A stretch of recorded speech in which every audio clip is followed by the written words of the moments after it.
ನಮಸ್ಕಾರ. ಅದು ತುರ್ತು ಪರಿಸ್ಥಿತಿಯ ಸಮಯ. ಲಕ್ಷಾಂತರ ಜನರನ್ನು ಉದ್ದೇಶಿಸಿ ಜೆಪಿ ನಾರಾಯಣ್ ರವರು ಮಾಡಿದ ಘೋಷಣೆ, ಸಿಂಹಾಸನವನ್ನು ಖಾಲಿ ಮಾಡಿ ಶ್ರೀಸಾಮಾನ್ಯನು ಬರುತ್ತಿದ್ದಾನೆ. ಅಂದರೆ ಅವರದೇ ಮಾತಿನಲ್ಲಿ ಸಿಂಹಾಸನ ಖಾಲಿ ಕರೋಕೆ ಜನತಾ ಆತಿ ಹೇ ಎಂಬ ಘೋಷಣೆ ಅಧಿಕಾರಶಾಹಿತನ ಮೆರೆದಿದ್ದ ಆಡಳಿತ ಪಕ್ಷ ಕಾಂಗ್ರೆಸ್ನ ಅವನತಿಗೆ ಕಾರಣವಾಗಿತ್ತು. 400 ಪಾರ್ 370 ಎನ್ನುತ್ತಿರುವ ಆಡಳಿತ ಪಕ್ಷಕ್ಕೂ ಈಗ ಅದೇ ಸಂಕಟ ಎದುರಾಗಿದೆ.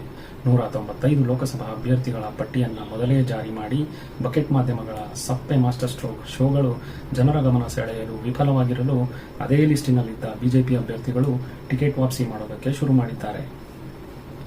ಅಷ್ಟೇ ಅಲ್ಲ, ಮತ್ತೊಂದು ಕಡೆ ಬಿಹಾರದ ಜನವಿಶ್ವಾಸ್ ಮಹಾರ್ಯಾಲಿ ಇಂಡಿಯಾ ಒಕ್ಕೂಟದ ರ್ಯಾಲಿಯಾಗಿ ಮಾರ್ಪಟ್ಟಿತ್ತು.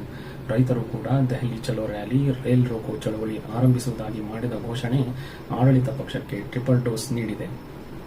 ರಾಜಕೀಯ ರಣರಂಗದಲ್ಲಿ ಆಯುಧ ತ್ಯಜಿಸಿದವರಲ್ಲಿ ಬಿಜೆಪಿಯ ಓಪನಿಂಗ್ ಬ್ಯಾಟ್ಸ್ಮನ್, ದೆಹಲಿಯ ಕ್ರಿಕೆಟಿಗ ಗೌತಮ್ ಗಂಭೀರ್ ತಮ್ಮ ರಾಜಕೀಯ ನಿವೃತ್ತಿಯೊಂದಿಗೆ ಆಟದ ಕಡೆ ಮರಳಿದ್ದರೆ, ಎರಡನೇ ವಿಕೆಟ್ ಅಸನ್ಸೋಲ್ನ ಪವನ್ ಸಿಂಗ್ ಕಾರಣ ತಿಳಿಸದೆ ಟಿಕೆಟ್ ಬೇಡ ಎಂದರು. ಅವರು ಲಾಲು ಪ್ರಸಾದ್ ಯಾದವ್ನ ಆರ್ಜೆಡಿ ಪಕ್ಷ ಸೇರುವ ಗಾಳಿ ಮಾತು ಕೇಳಿಬಂದಿದೆ. ಮೂರನೇ ವಿಕೆಟ್ ಗುಜರಾತಿನ ಡೆಪ್ಯೂಟಿ ಸಿಎಂ ನಿತಿನ್ ಪಟೇಲ್. ನಾಲ್ಕನೇ ವಿಕೆಟ್ ನರೇಂದ್ರ ಮೋದಿಯ ಆಪ್ತರೆನಿಸಿದ ದೆಹಲಿಯ ಡಾಕ್ಟರ್ ಹರ್ಷವರ್ಧನ್ ಹಾಗೂ 5ನೇ ವಿಕೆಟ್ ಯಶವಂತ್ ಸಿನ್ಹಾ ಪುತ್ರ ಜಯಂತ್ ಸಿನ್ಹಾ. ಪವನ್ ಸಿಂಗ್ ಹೊರತುಪಡಿಸಿ ಎಲ್ಲರೂ ರಾಜಕೀಯ ನಿವೃತ್ತಿಯನ್ನು ಘೋಷಿಸಿದ್ದಾರೆ. ಹೀಗೆ ಅಭ್ಯರ್ಥಿ ಘೋಷಿಸಿದ ಬೆನ್ನಲ್ಲೇ ನರೇಂದ್ರ ಮೋದಿಯ ಮಾಸ್ಟರ್ ಸ್ಟ್ರೋಕ್ ಅನ್ನು ಅವರದೇ ಪಕ್ಷದವರು ಮಾಸ್ಟರ್ ಶಾಕ್ ಆಗಿ ಮಾರ್ಪಡಿಸಿದ್ದಾರೆ. ಪಕ್ಷದಲ್ಲಿ ಇವೆಲ್ಲ ಸಹಜ.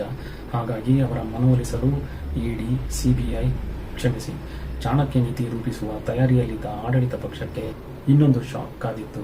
ವಿರೋಧ ಪಕ್ಷಗಳು ಮಾತನಾಡೋದಿಲ್ಲ, ಇಂಡಿಯಾ ಅಲಯನ್ಸ್ ಒಳಗೊಳಗೆ ಜಗಳ ಇತ್ಯಾದಿ ಫೇಕ್ ನ್ಯೂಸ್ ಹರಡಿದ್ದ ಬಕೆಟ್ ಮಾಧ್ಯಮಗಳ ಯಾವೊಬ್ಬ ರಿಪೋರ್ಟರ್ ಯೋಚಿಸಲಾರದ ಆರ್ಜೆಡಿನ ರ್ಯಾಲಿಯ ಪ್ರಸಾರ ಮಾಡಿದರೆ ಗ್ರಹಚಾರ ಕೆಡಬಹುದೆಂಬ ಕಾರಣ ಬಿಲದಲ್ಲೇ ಅಡಗಿದ್ದರೆ ದೊಡ್ಡ ಜನಸಾಗರ ಕಂಡ ತಕ್ಷಣ ಕಾರ್ಯಪ್ರವೃತ್ತರಾದ ಕೆಲ ಬಕೆಟ್ ಮಾಧ್ಯಮಗಳು ಈ ಕಾರ್ಯಕ್ರಮದ ನೇರ ಪ್ರಸಾರವನ್ನು ನಿರ್ಲಕ್ಷಿಸಿದರೆ, ಇತರ ಮಾಧ್ಯಮಗಳು ನಾಮಕಾವಸ್ಥೆಗೆ ಕೆಲ ನಿಮಿಷ ಪ್ರಸಾರ ಮಾಡಿ ನಂತರ ರುಟೀನ್ ಎಜೆಂಡಾ ಹಿಡಿದು ತಮ್ಮ ಅನ್ನದಾತನ ಆರತಿಯಲ್ಲಿ ಮಗ್ನವಾದವು.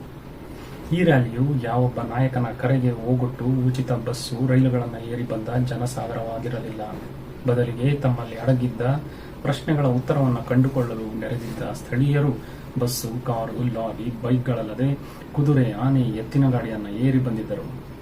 ಚಂದ್ರಯಾನ, G20, ರಾಮ ಮಂದಿರ ಇತ್ಯಾದಿ ಮಾಸ್ಟರ್ ಸ್ಟ್ರೋಕ್ನ ಮುಂದೆ 80 ಕೋಟಿ ಜನರಿಗೆ ಸಿಗುತ್ತಿರುವ 5 kg ಅಕ್ಕಿಯ ಅವಶ್ಯಕತೆ, ಅಕೌಂಟ್ಗೆ ಬೀಳುವ ಕೆಲ ಸಾವಿರ ಹಣ, ಬೆಲೆ ಏರಿಕೆ ಹಾಗೂ ಪ್ರತಿ ಮನೆಯಲ್ಲಿ ಇರುವ ನಿರುದ್ಯೋಗಿ, ರೈತ ಹಾಗೂ ರೈತನ ಸಾಲ, 2 ಹೊತ್ತಿನ ಊಟಕ್ಕೆ ನಡೆದ ಸಂಘರ್ಷ, ಅಸಂಘಟಿತ ಸಮುದಾಯಗಳ ಹತಾಶೆ, ಜಿಎಸ್ಟಿಯ ಕಾರಣ ಬಾಗಿಲು ಮುಚ್ಚಿ ಹೋದ ಸಣ್ಣ ಕೈಗಾರಿಕೆ ಹಾಗೂ ಸಣ್ಣ ವ್ಯಾಪಾರಿಗಳ ನಷ್ಟ ಒಂದು ಕಡೆಯಾದರೆ, ಕಳೆದ ಬಾರಿ ಮೋದಿ ಹೆಸರಿಗೆ ಮತ ಹಾಕಿದ ಬಹುಸಂಖ್ಯಾತ ಯುಪಿ, ಬಿಹಾರ್ನ ಜನತೆಯನ್ನ ಕೋಟ್ಯಾಧಿಪತಿಗಳ 16 ಲಕ್ಷ ಕೋಟಿ ಸಾಲ ಮನ್ನಾ ಮತ್ತು ಸದಾ ಕಾರ್ಪೊರೇಟ್ಸ್ ಪರ ನಿಂತ ಸರ್ಕಾರ ಪರೋಕ್ಷವಾಗಿ ಗಾಂಧಿ ಮೈದಾನದಲ್ಲಿ ಜನಸಾಗರವನ್ನು ಸೇರಿಸಿತ್ತು. ಜನವಿಶ್ವಾಸ್ ಮಹಾರ್ಯಾಲಿಯಲ್ಲಿ ತೇಜಸ್ವಿ ಯಾದವ್, ಅಖಿಲೇಶ್ ಯಾದವ್ ಜೋಡಿ ನಿತೀಶ್ ಕುಮಾರ್ ಹಾಗೂ ನರೇಂದ್ರ ಮೋದಿ ಜೋಡಿಯ ವಿರುದ್ಧ ಫ್ರಂಟ್ ಫುಟ್ನಲ್ಲಿ ವಾಗ್ದಾಳಿ ನಡೆಸಿದರು. ಗ್ಯಾರಂಟಿ ಕೊಡುತ್ತಿರುವ ಮೋದಿ, ನಿತೀಶ್ ಕುಮಾರ್ ಪಕ್ಷ ಬದಲಿಸದಂತೆ ಗ್ಯಾರಂಟಿ ಕೊಡಬಲ್ಲರೆ? ಬಿಜೆಪಿ ಹಟಾವ್, ಸಂವಿಧಾನ ಬಚಾವ್.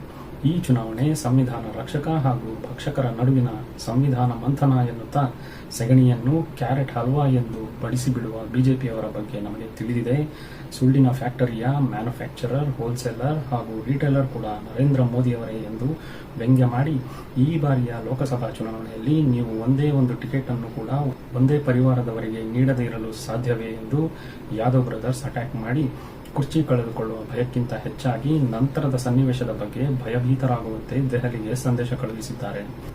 ಈ ರ್ಯಾಲಿಯ ಇಂಪ್ಯಾಕ್ಟ್ನಿಂದ ಯುಪಿ, ಬಿಹಾರ್ ಮತ್ತು ಜಾರ್ಖಂಡ್ನಲ್ಲಿ ಬಿಜೆಪಿಗೆ 25% ಸೀಟುಗಳು ಜಾರ್ಖಂಡ್ ಹೋಗುವ ಎಲ್ಲ ಸಾಧ್ಯತೆಯನ್ನು ದೀಪಕ್ ಶರ್ಮಾ ತಮ್ಮ ರಿಪೋರ್ಟ್ನಲ್ಲಿ ವಿಶ್ಲೇಷಿಸಿದ್ದಾರೆ.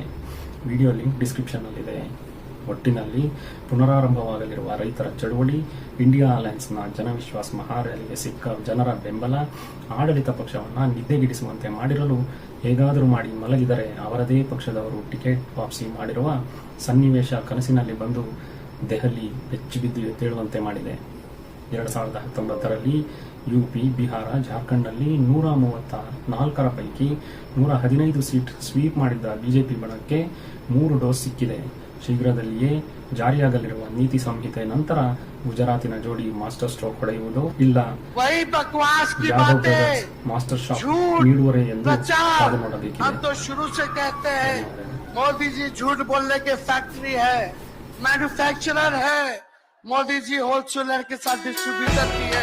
झूठ बोलने कहना है कि भाजपा के लोग गोबर को भी गाजर का हलवा दे करके परोस देते हैं। कितना झूठ बोलते हैं ये लोग।